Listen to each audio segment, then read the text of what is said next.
नमस्कार दोस्तों, जय हिंद जय भारत। मैं हूं CL Saini, CDRK Saini. BEd classes में आप सभी दोस्तों का हार्दिक स्वागत है, अभिनंदन है। दोस्तों, आप द्वारा हमारे चैनल पर जो हमने ये हेल्पलाइन जारी कर रखी है, इस पर आप द्वारा आपके पाठ्यक्रम से रिलेटेड जो भी टॉपिक हमें सेंड किए जाते हैं उन्हें हम ऑनलाइन समझाने का प्रयास करते हैं। दोस्तों, आज की लाइव क्लास के अंतर्गत हम शिक्षा में अभिप्रेरणा का महत्व और संबंध कुछ बिंदु लेंगे और यहाँ पर जो हमारी एजुकेशन है, इस एजुकेशन में अभिप्रेरणा का संबंध और महत्व स्थापित करने का प्रयास करेंगे। दोस्तों, यह टॉपिक करौली से एक हमारी प्रशिक्षणार्थी है रबिष्टा, उन्होंने ये हमें सेंड किया है। तो दोस्तों, इस लाइव क्लास को जल्दी से लाइक कर दीजिए, शेयर कर दीजिए। फिर शुरू करने जा रहे हैं आज की हमारी लाइव क्लास। और दोस्तों, यदि आप हमारे इस चैनल पर पहली बार आए हैं या आप हमारे चैनल की प्रत्येक वीडियो प्रतिदिन देखना चाहते हैं तो हमारे इस चैनल को सब्सक्राइब करें और पास ही बने बेल आइकन के बटन को जरूर दबावें। दोस्तों, यहाँ पर शिक्षा में अभिप्रेरणा का महत्व और संबंधों का वर्णन हम निम्न प्रकार से कर सकते हैं। कुछ पॉइंट हमारे द्वारा बताए जाएंगे। तो यहाँ पर हमने पहला पॉइंट लिया है अभिप्रेरणा और सीखना, मोटिवेशन एंड लर्निंग। विद्यार्थियों को प्रोत्साहन देना, सीखने के उद्देश्यों को स्पष्ट करना, विद्यार्थियों से किसी भी प्रकार का भेदभाव न करना, विद्यार्थियों के आत्मसम्मान को पहचानना आदि सीखने की परिस्थितियों का निर्माण करते हैं। और यहाँ पर बालक बालिकाओं को अभिप्रेरणा के माध्यम से सीखना अर्थात अधिगम करवाने का प्रयास एक शिक्षक द्वारा किया जाता है। दोस्तों, कक्ष में जब एक अध्यापक छात्र छात्राओं को शिक्षण करवाता है, शिक्षण अधिगम प्रक्रिया संपादित करता है, तो वो क्या करना चाहता है कि वो शिक्षा के उद्देश्यों की पूर्ति करना चाहता है और वो ये चाहता है कि मेरे द्वारा जो भी बताया जाए वो सब विद्यार्थियों को ग्रहण हो। तो यहाँ पर अभिप्रेरणा के माध्यम से बालकों को सिखाने का प्रयास किया जाता है। तो शिक्षा के अंतर्गत जो हमारी अभिप्रेरणा होती है, इसका संबंध सीखने के साथ है। बालक बालिकाओं को जितना अधिक हम मोटिवेट करेंगे उतना ही बालक अधिक से अधिक अच्छे से अच्छा अधिगम करने का प्रयास करेंगे।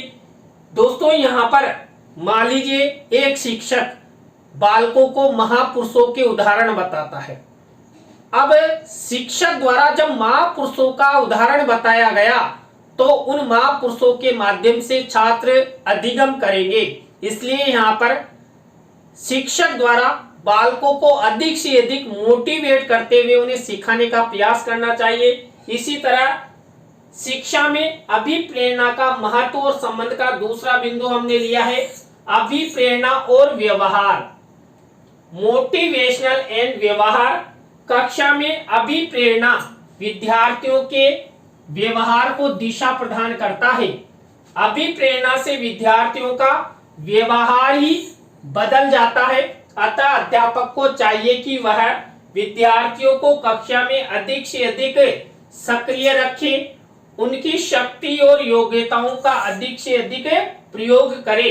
दोस्तों, आप सभी जानते हैं एक शिक्षक द्वारा जब बालक बालिकाओं को अभिप्रेरणा प्रदान की जाती है तो उस अभिप्रेरणा से कुछ परिवर्तन होता है। वो परिवर्तन यहाँ पर शारीरिक भी हो सकता है, मानसिक भी हो सकता है, व्यवहारिक भी हो सकता है।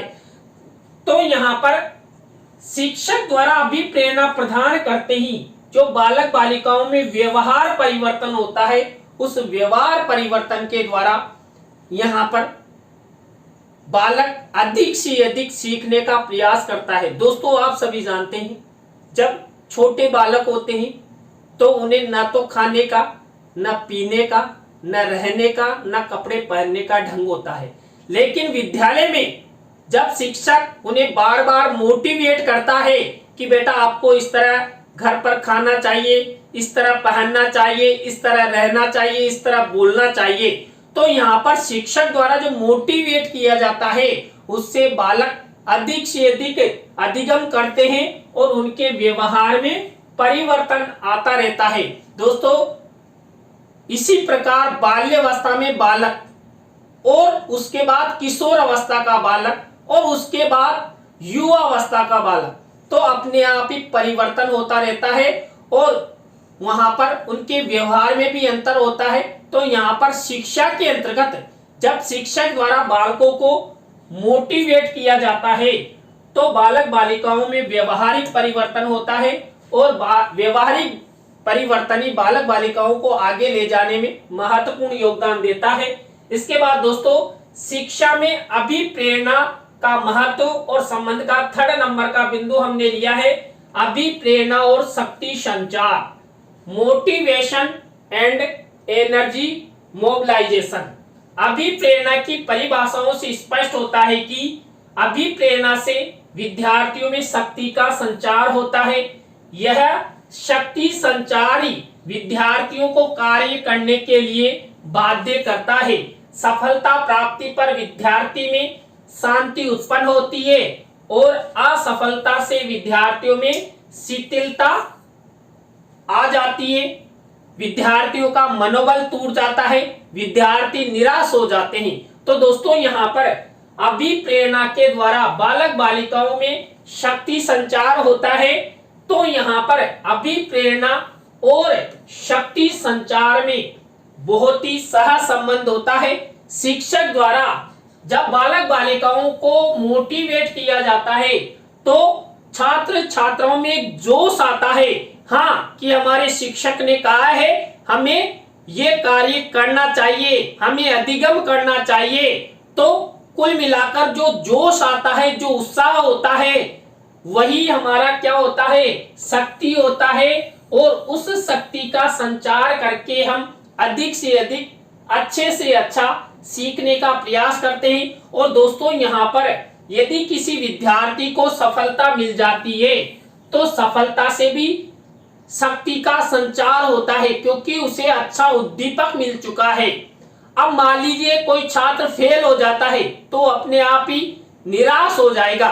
इसलिए दोस्तों यहाँ पर अभिप्रेरणा और शक्ति संचार में संबंध होता है और ये एक दूसरे को प्रभावित करते हैं और शिक्षा में अभिप्रेरणा के महत्व को सिद्ध करते हैं। इसी तरह दोस्तों 4th नंबर का बिंदु है जो शिक्षा में अभिप्रेरणा का महत्व और संबंध स्थापित करता है अभिप्रेरणा और मार्गदर्शन, मोटिवेशनल एंड गाइडलाइंस। कक्षा में विद्यार्थियों के मार्गदर्शन में अभिप्रेरणा की मुख्य भूमिका होती है। यदि विद्यार्थी मार्गदर्शन के लिए अभिप्रेरित ही नहीं होंगे तो अध्यापक के प्रयत्न सफल नहीं हो सकते।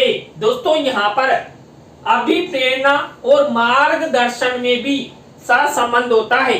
जितना बालकों को मोटिवेट किया जाएगा, मोटिवेट के द्वारा ही उन्हें मार्गदर्शन दिया जाएगा।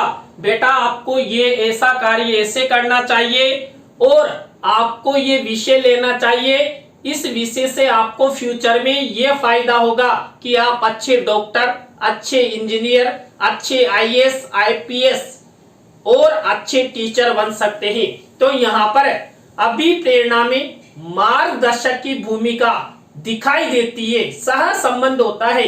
अपने आप ही जब शिक्षक कक्ष में छात्रों को मोटिवेट करता है तो उस मोटिवेट के जो भाषण विचार शिक्षक के होते हैं वो मार्गदर्शक से रिलेटेड भी होते हैं। दोस्तों कई बार कई विद्यार्थी उद्दंडी होते हैं।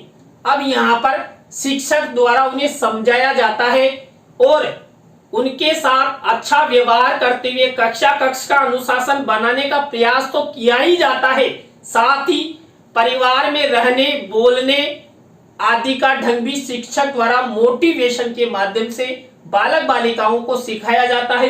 तो यहाँ पर अभिप्रेरणा और मार्गदर्शन ये शिक्षा में अभिप्रेरणा के महत्व और संबंध को स्थापित करता है। इसके बाद नेक्स्ट बिंदु हमने लिया है अभिप्रेरणा और रुचियों का विकास।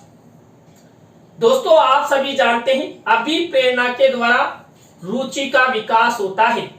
तो यहाँ पर अभिप्रेरणा और रुचि में सा संबंध है। दोस्तों यहाँ पर आप समझ ले, रुचि कोई गर्ल्स है, गर्ल्स नहीं है। हमारी इच्छा शक्ति है कि हम किसी भी विषय को सीखने में कितना दिलचस्पी दिखाते हैं। तो यहाँ पर शिक्षक द्वारा जब बालक बालिकाओं को शिक्षा के अंतर्गत अभिप्रेरणा प्रदान की जाती है, उस अभिप्रेरणा के द्वारा मैंने अभी अभी आपको बताया था जोश उत्साह जन्म लेता है।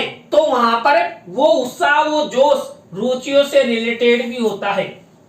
अभिप्रेरणा और रुचियों का गहरा संबंध है। यदि विद्यार्थियों को किसी कार्य में रुचि नहीं है तो वह उस कार्य को करने के लिए कभी अभिप्रेरित नहीं हो सकता।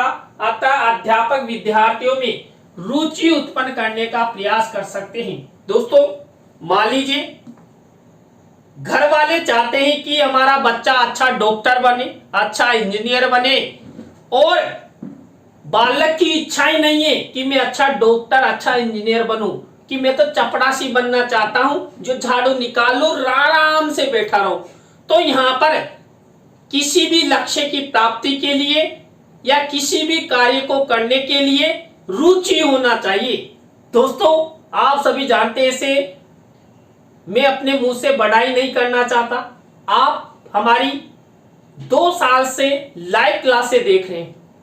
मैं आपके लिए प्रतिदिन चाहे कैसी भी परिस्थिति हो, प्रतिदिन 1 या 2 क्लासें आप सबके लिए उपलब्ध करवाता हूं। चाहे हमारा ये बीएड क्लासेज वाला चैनल हो या कंपटीशन क्लासेज वाला चैनल हो, तो प्रतिदिन 3 से 4 क्लासें लेना और अकेले सारा कार्य करना, ये है रुचि। अब मेरी रुचि है कि मैं आपको पढ़ाऊं, अधिक से अधिक ज्ञान प्रदान करने का प्रयास करूं, तो ये मेरी रुचि है। तो जितनी अधिक किसी भी बालक बालिका में रुचि होगी, बालक उतना ही अधिगम करेगा, और अधिगम करेगा तो स्वतः ही शिक्षा का विकास होगा।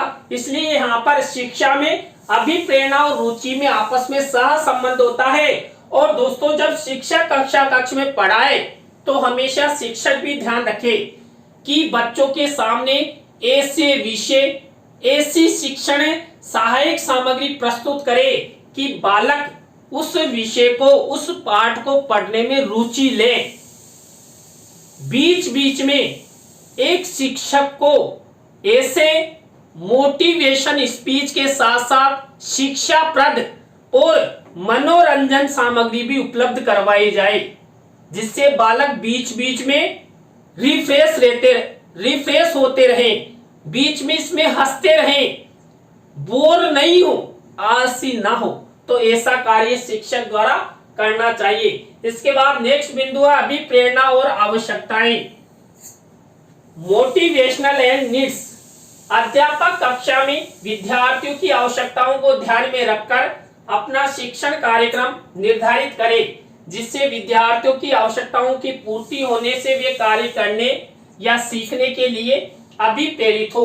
दोस्तों यहाँ पर अभिप्रेरणा मिलते ही हमारी आवश्यकताएं बढ़ती हैं, क्योंकि अभिप्रेरणा जागृत होते ही हम पढ़ने के लिए, अधिगम करने के लिए क्रियाशील हो जाते हैं, तत्पर हो जाते हैं और कहते हैं मम्मी हाँ बराबर, क्या हुआ, मुझे पढ़ना है, मेरे लिए बुक लाइए, मेरे लिए पेन लाइए।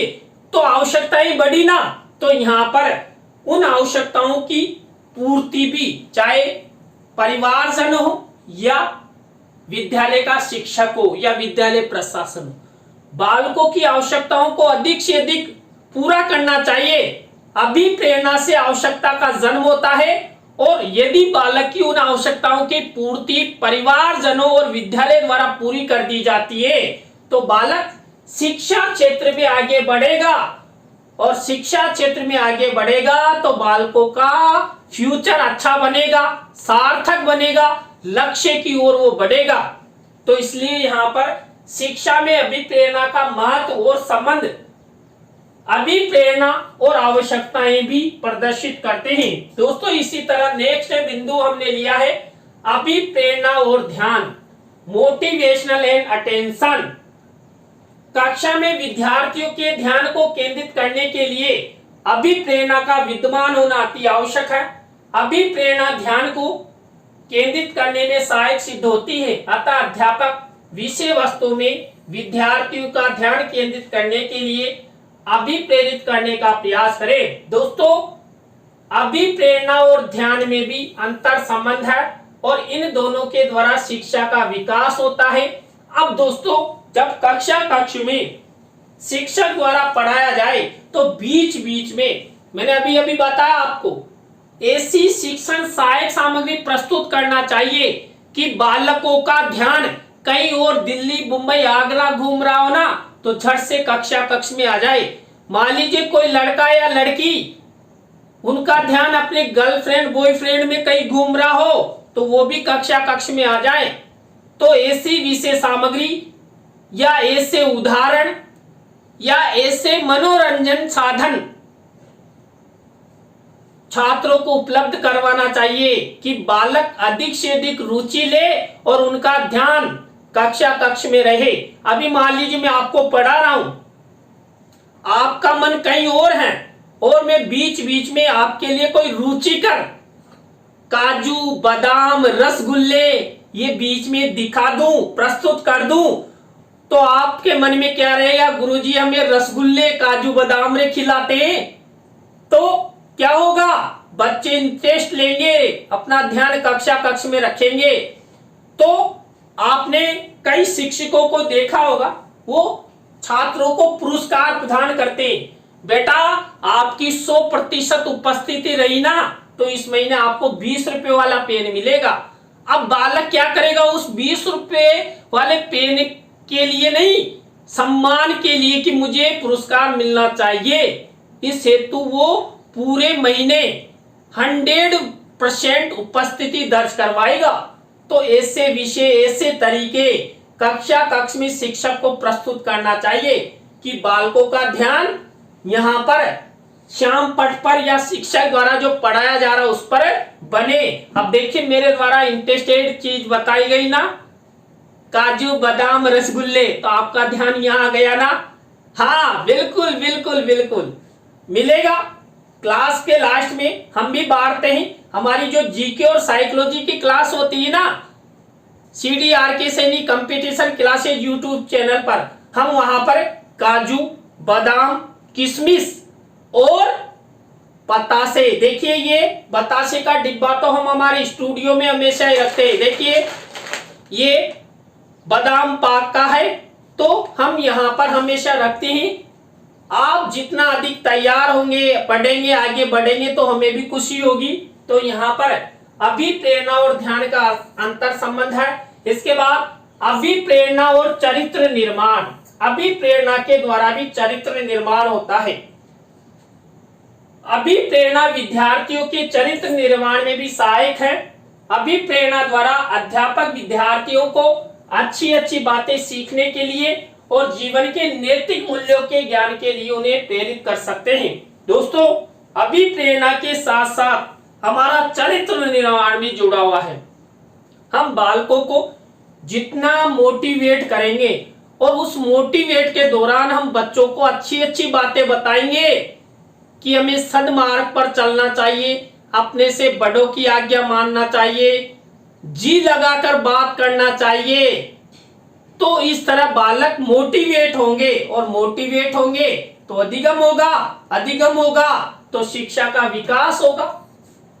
तो यहाँ पर अभिप्रेरणा और चरित्र निर्माण भी यहाँ पर आपस में सह संबंध स्थापित करते हैं। इसके बाद अभिप्रेरणा और सामाजिकता, कक्षा में विद्यार्थियों को सामाजिकता, सामाजिक गुणों के ज्ञान के लिए अध्यापक द्वारा दी गई अभिप्रेरणा अत्यंत महत्वपूर्ण होती है।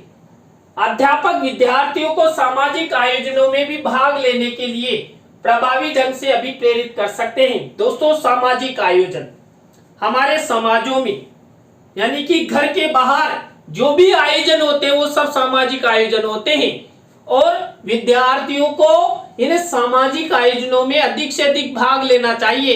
एक तो देखिए, सामाजिक आयोजनों में भाग लेने से नेतृत्व की क्षमता का विकास होता है, सीख मिलती है, अधिगम होता है कि कैसे धार्मिक आयोजन हो या सामाजिक आयोजन हो या वैवाहिक आयोजन हो या मुंडन संस्कार का आयोजन हो या हैप्पी बर्थडे टू यू, तो इस तरह के जो प्रोग्राम होते हैं उनके बारे में पता लगता है कि हम किसी भी प्रोग्राम का कैसा आयोजन कर सकते हैं। तो यहाँ पर अभिप्रेरणा और सामाजिकता में अंतर संबंध होता है, आपस में सहसंबंधित होते हैं और इससे भी विद्यार्थी आगे बढ़ते हैं। इसके बाद अभिप्रेरणा और लक्ष्य प्राप्ति। कक्षा में अध्यापक विद्यार्थियों को लक्ष्य प्राप्ति के लिए अभिप्रेरित कर सकता है। ऐसा करना उसके लिए आवश्यक भी है। जब लक्ष्य स्पष्ट दिखाई दे तो उसे प्राप्त करने के लिए विद्यार्थियों की अभिप्रेरणा शीघ्र और निश्चित होती है। दोस्तों, यहाँ पर अध्यापक द्वारा शिक्षा क्षेत्र में बालकों को मोटिवेट किया जाता है।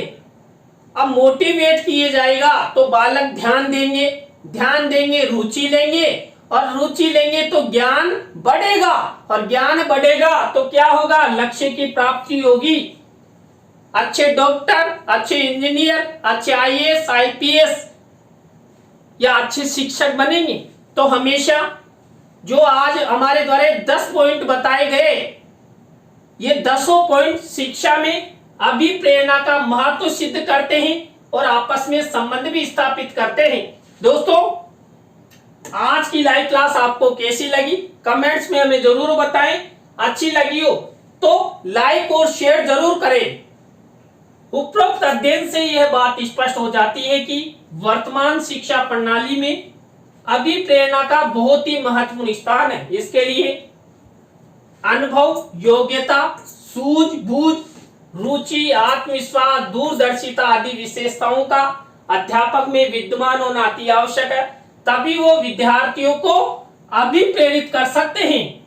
आधुनिक युग में उपलब्धि अभिप्रेरणा को व्यक्तिगत एवं सामाजिक प्रगति के लिए एक महत्वपूर्ण कारक माना जाता है। शिक्षा की व्यवस्था एवं छात्रों की समायोजन क्षमता उपलब्धि अभिप्रेरणा पर आधारित होती है और आपस में शिक्षा के अंतर्गत अभिप्रेरणा का सह संबंध स्थापित करती है। और यहाँ पर मैं आपको दोस्तों एक और बात बता दूं, हमारे द्वारा इस चैनल के साथ साथ जो हमने एक दूसरा और YouTube चैनल बना रखा है, जिसका लिंक हमारे इस वीडियो के डिस्क्रिप्शन में या हमारे चैनल पर आपको मिल जाएगा, CDRK सैनिक कंपटीशन। यहाँ पर हमारे द्वारा प्रतिदिन जीके और साइकोलॉजी की नियमित रूप से निःशुल्क रूप से क्लासें चलाई जा रही है।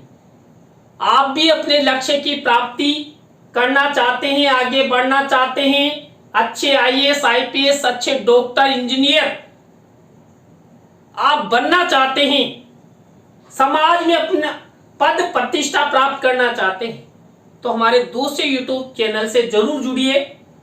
उस चैनल को भी सब्सक्राइब कीजिए और अधिक से अधिक क्लासें लेकर अपने ज्ञान को बढ़ाइए। हमारा तो कहना यही है, फिर आपकी मर्जी है आगे। CDRK सैनिक कंपटीशन क्लासेज इस नाम से सर्च करना, आपको मिल जाएगा YouTube पर भी। तो दोस्तों, आज की लाइव क्लास आपको हमारी कैसी लगी कमेंट्स में हमें जरूर बताएं। आप कई बार सोचते हैं कि सैनी सर बिल्कुल कमेंट्स के आंसर नहीं देते हैं। दोस्तों, ये हमारी प्राइमर क्लास है, इससे हमें कुछ बेनिफिट होता है, इसलिए हम बीच में कमेंट्स के आंसर भी नहीं देते। हमने यहाँ पर आप सबके लिए हेल्पलाइन जारी कर रखी है, आप यहाँ इस पर हमसे कांटेक्ट करें, आपकी समस्याओं का समाधान हमारे द्वारा करने का प्रयास किया जाएगा। तो सभी को गुड इवनिंग, ट्रक भर के गुड इवनिंग, थैंक यू। इसी तरह हमारे चैनल का सपोर्ट बनाए रखें, और बनाया भी है, अच्छा है, आप सब धन्यवाद के पात्र हैं। कल इसी समय मिलेंगे CDRK सैनी बीएड क्लासेज में CL सैनी के साथ। जय हिंद, जय भारत, राम राम सा।